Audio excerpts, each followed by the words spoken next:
Porque agora os voos estão retomando, as fronteiras estão se abrindo, então, além de todo mundo que remarcou a passagem para agora, ainda vão ter as pessoas que compraram a passagem. Isso, vai ter, então, bastante, de repente, mais problemas, ou atrasos, ou extravios, né?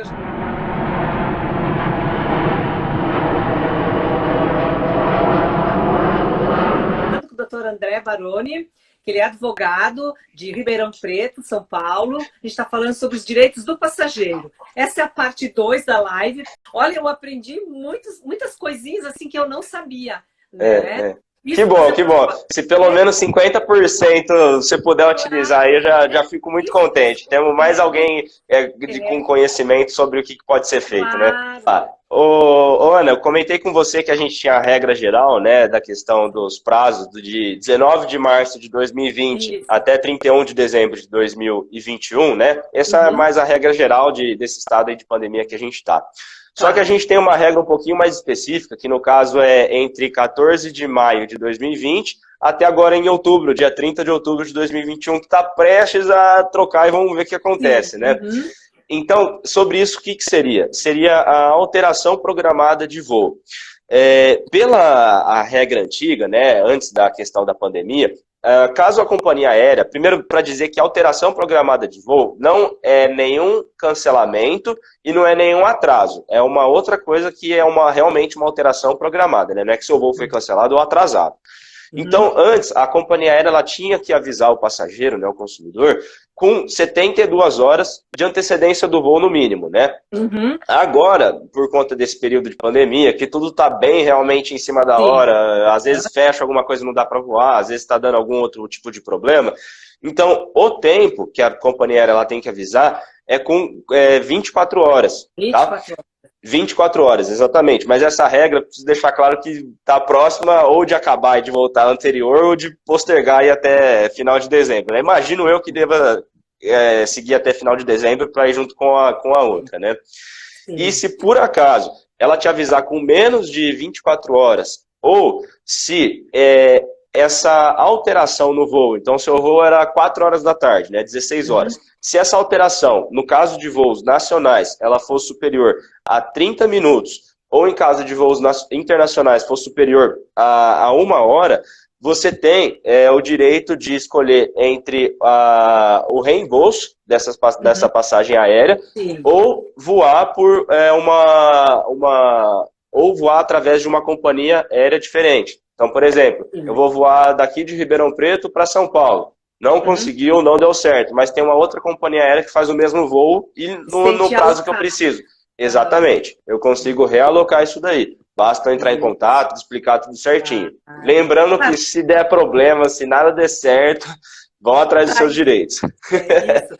Sim, porque tu não é obrigado a aceitar, cancelei, a gente transferiu esse voo para cá, só que só tem esse horário e não tem nada a ver, é horário ruim para ti. Exatamente.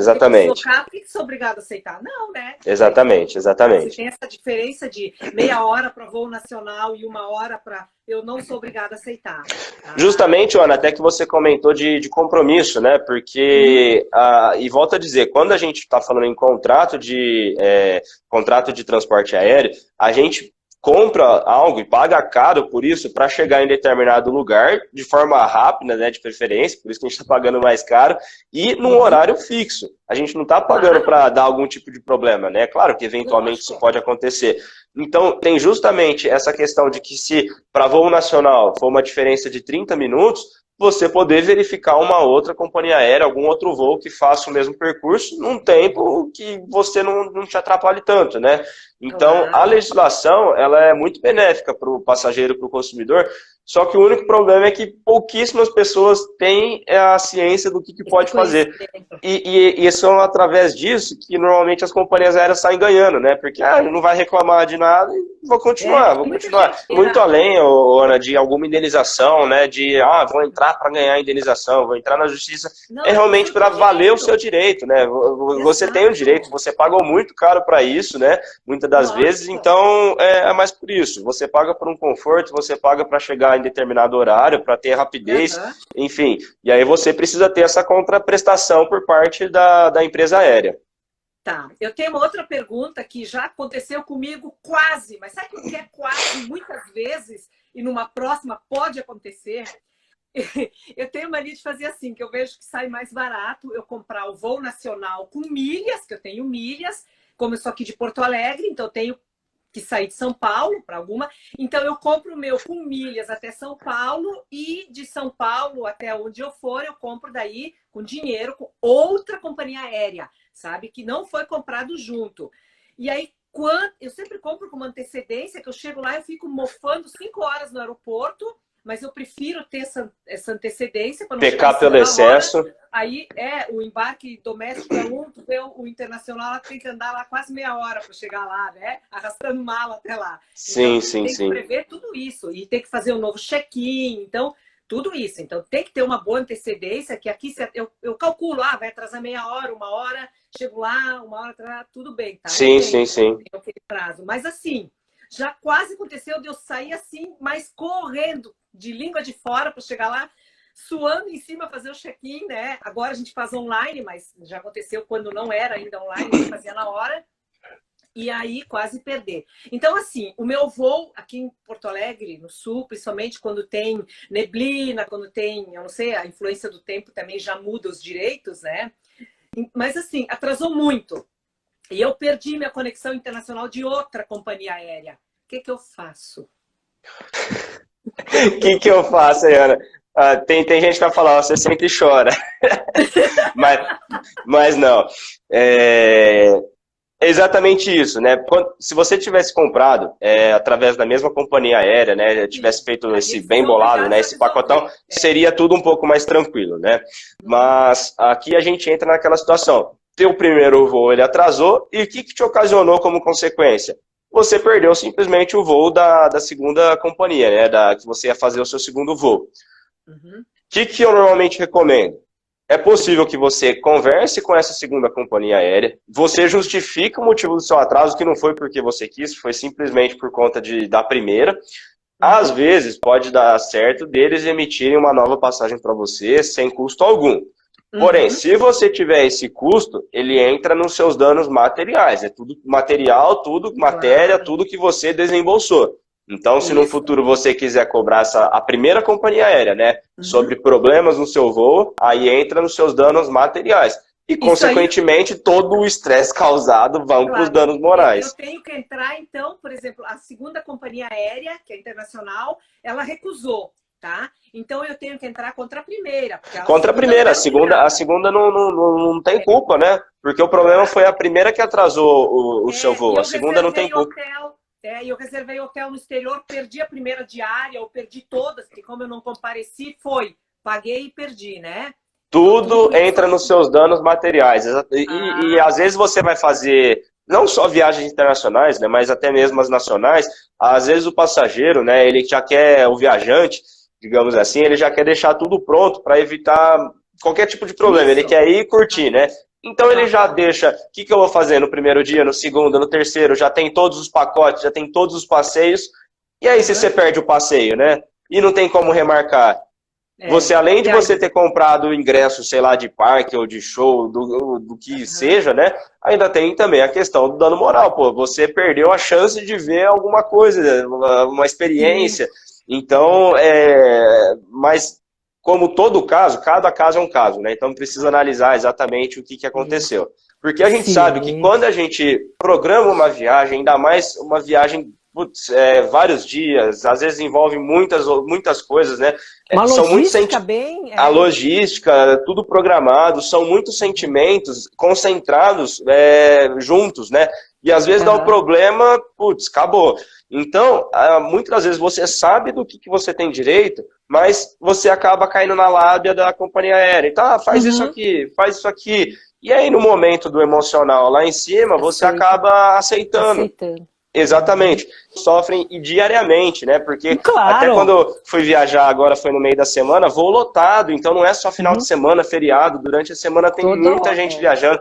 Profissionais, executivos que viajam todos os dias. Então, é preciso ter conhecimento sobre o que você tem direito, né, no momento de algum estresse. durante a pandemia, né? E uma outra coisa importante é com a desistência do voo. Então, por exemplo, eu tenho um voo que vai sair agora em outubro, né? Tá naquele prazo que eu comentei com vocês, que vai até 31 de dezembro de 2021, desse ano.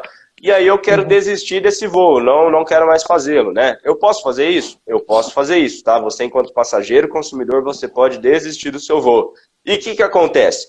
Você pode receber o seu dinheiro de volta em até 12 meses, só que tem um detalhe que não vai ser integral, muito provavelmente, porque vai depender da tarifa que você comprou o seu voo. Por isso, quando a gente vai comprar, tem a tarifa de 200, que é o promocional, né? Tem a tarifa flexível, que é mais cara, e vai subir. Quanto mais sobe o preço da tarifa, mais você consegue reajustar algumas coisas sem ter algum custo, alguma multa. Então, você pode desistir da sua viagem nesse período de pandemia, você pode. Você tem o direito de receber o seu dinheiro de volta em até 12 meses, né? Da data que você desistiu, só que provavelmente vai ter alguns descontos, algumas penalidades por conta da questão da tarifa que você adquiriu. E aí que você precisa ficar muito esperto para saber se o quanto eles estão descontando é realmente o que está lá no contrato, né? Porque está lá naquelas linhas... Né?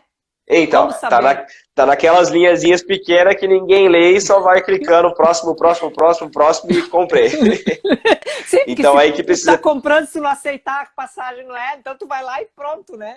Exatamente. E aí volto a dizer, o que tem chegado assim bastante pra gente são pessoas que fizeram um acordo com a companhia aérea e teve algum problema, seja um descumprimento, ou seja que elas estão pagando menos do que deveria. Então por isso que precisa ficar atento com as letrinhas miudinhas lá, viu? Claro. E você também pode optar por fazer o reagendamento do seu voo, né, para receber o voucher, os créditos, e aí segue a mesma regra do cancelamento. Você tem até 18 meses para poder utilizar os seus créditos, o seu voucher, e aí marcar sua passagem para dali mais ainda, né? Tá, então tem um grande espaço de tempo que você pode reutilizar sua passagem sem ter qualquer desconto. Então eu tenho uma passagem agora para outubro, posso cancelar sem problema algum, eu quero um voucher. Eu tenho 18 meses para poder utilizar esse voucher. Tá, esses 18 meses para utilizar, esses 18 meses é para remarcar ou para usar? Para remarcar, por isso que eu estou falando que o tempo é bem grande. Então você vai ter 1 ano e meio para remarcar, se quiser deixar lá para os 45 do segundo tempo para ganhar mais esse tempinho, essa gordurinha, você pode fazer isso, inclusive marcar para quando você tiver, de quando for o melhor interesse. Isso, voltando ao caso da minha irmã, que vence em dezembro, tá? Ela quer ainda fazer essa viagem internacional, mas aí em dezembro agora ela não sabe quando ela vai. Então ela pode marcar qualquer data, só para não perder o prazo. E quando chegar perto dessa data, ela pode remarcar de novo? Não. Por enquanto, porque senão vai ficar ad eterno, né? Então, mas aí vai depender de que ela vai conseguir dialogar com a companhia aérea, né? A gente espera que tudo se normalize, né? Pelo amor de Deus, que com a vacina aí, inclusive todo mundo se vacine, por favor. Hein? Sim, quem então quer viajar, concordando ou não, se quiser viajar, vai ter que se vacinar, senão, né? Exatamente. Claro que é uma questão de saúde, de se preservar e preservar o outro, mas exatamente. Quem realmente tiver restrições, né? Ninguém tem certeza de nada, mas a gente tem que cumprir algumas coisas, tem que pagar o ônus por outras, né? Se a gente optou, é aquilo, senão fica em casa e pronto, né? Exatamente. Então ela vai ter até o final do ano para poder remarcar a passagem para quando ela tiver mais interesse, né? Vai no calendário da companhia aérea, normalmente tem para mais de 6 meses você consegue reagendar. Sim, tem empresas aéreas que deixam bastante prazo. Sim, claro. E aí tem um outro detalhe também da questão da desistência, né? Quando o passageiro consumidor ele desiste, aí que é legal e que talvez poucas pessoas sabem porque isso não é comentado. Você tem uma opção de desistir e de receber todo o valor que você gastou na compra dessa passagem aérea. Como que você faz isso? Comprei a passagem aérea hoje. Eu tenho até 24 horas para poder desistir sem ter qualquer tipo de multa, qualquer tipo de taxa. Isso as companhias aéreas avisam. Na hora que a gente vai comprar, tá sempre bem avisado. Eu, pelo menos, vejo, né, esse aviso. Que bom, né? Porque às vezes passa batida e as pessoas não... por mais que elas avisem, as pessoas vão... elas vão comprar, faz o check-out lá, paga e acabou, né? Então, às vezes, as pessoas não sabem disso, Mas se você comprou a passagem hoje, você tem 24 horas para poder cancelar ela e receber seu dinheiro total sem qualquer tipo de desconto. Só que tem um detalhe que a data da compra da passagem aérea para a data do voo em si, ele tem que dar um prazo de no mínimo 7 dias. Então, hoje a gente está aqui na quarta-feira e eu comprei para daqui 2 dias. Eu vou poder cancelar nas primeiras 24 horas? Vou poder cancelar, mas eu não vou receber todo o meu dinheiro de volta, né? Aí vai de acordo com as taxas que você comprou, as tarifas, né? A tarifa mais básica, a tarifa flexível. E aí, por conta disso. Não, peraí, que eu não, acho que eu não entendi. Cancelamento ou é desistência? A desistência, que você desistiu de voar. Tá, eu desisti de voar, mas se eu tenho direito a esses 24 horas, por que eu vou ter um ônus se eu tenho direito de desistir? Você tem o direito de desistir nas primeiras 24 horas, mas, mas para você receber a integralidade dos valores da passagem aérea, a data da compra para a data do voo tem que dar no mínimo 7 dias. Se for num prazo mais enxuto do que isso, quem compra de hoje para amanhã, daqui para 2 dias, não tem. Você pode desistir. Você pode ser que tenha algum reembolso, mas na verdade tem grande chance desse reembolso ser um valor bem menor por conta das taxas e dos descontos. Aí vai ser de acordo com a tarifa que você comprou. Tarifas mais baixas promocionais, com certeza vai ser um desconto absurdo, né? Quanto mais caro você paga na passagem, os descontos, as remarcações, você tem mais liberdade para dialogar nesse sentido. E agora me ocorreu uma coisa, eu nunca faço isso, eu compro sempre direto com as companhias aéreas, que eu prefiro muito atravessador, dá problema. Mas eu vejo recorrente gente que compra, eu não vou citar, né, as empresas para não criar problema, mas esses terceirizados, as empresas assim que comprem aqui, elas vendem em todas as companhias aéreas, né? Então, tem uma que o pessoal diz que é terrível, porque se tu for desistir, tu tem que pagar mais do que tu pagou. Se tu for querer remarcar, é melhor largar do que tu tentar remarcar, que a multa é maior que o preço da passagem. Isso é legal? Está dentro da lei ou é abuso? De forma alguma, não pode... Qualquer tipo de multa, né? De forma alguma, a multa pode ser mais cara, os juros mais caros do que o principal, né? Isso é completamente abusivo e ilegal. Sim. E também, com relação a você, da responsabilidade, né, caso você precise entrar com ação, dentro do direito do passageiro, né, dentro do direito do consumidor, existe uma cadeia de consumo, tá? Isso não é só para o direito do passageiro, isso se estende a qualquer outro problema relacionado ao direito do consumidor. Então, o que seria essa cadeia de consumo, André? Seria da seguinte forma: eu comprei a minha passagem através de uma agência de viagens e quem executou o voo foi uma companhia aérea. Eu posso entrar com ação contra as duas pessoas. Eu não preciso entrar só com a companhia aérea. Então, isso tem essa relação também da cadeia de fornecedores, que todos que participaram disso, eles são responsáveis e obrigados, né? Claro. Exatamente. Exatamente. Se tiver liberdade só para falar do nosso canal no YouTube, porque lá tem intensivão. Então, eu vou fazer aqui o merchan, né? Nós também, aqui no escritório, nós temos um canal no YouTube, Zanardi Advogados, o azulzinho, e que nós temos um intensivão sobre os direitos dos passageiros, e lá você vai poder ter conhecimento de bastante coisa que eu tenho certeza que você não sabia, tá? Então, quando tiver um tempinho, vai lá, maratona tudo lá, que nem você faz com série do Netflix, que eu sei que você faz. Maratona lá nossos vídeos. Se tiver alguma dúvida, pode colocar nos comentários que a gente responde, pode nos chamar no particular, porque quanto mais passageiros conscientes, menos problemas a gente vai ter, menos abusos a gente vai ter e maiores, enfim, facilidades, né? Maior conforto, consequentemente, vai ter. Isso, não, perfeito. Zanardi Advogados, então, no YouTube. Você faz? Maratona lá nossos vídeos. Se tiver alguma dúvida, pode colocar nos comentários que a gente responde, pode nos chamar no particular, porque quanto mais passageiros conscientes, menos problemas a gente vai ter, menos abusos a gente vai ter e maiores, enfim, facilidades, né? Maior conforto, consequentemente, vai ter. Aí o @andré.barone18 ou aqui no Instagram ou Zanardi Advogados no YouTube. Mas é isso, então, encerrando já mesmo. Então, André, muito obrigada mesmo e muito obrigada a todo mundo que esteve aqui, então. Uma boa noite a todos, então, tchau.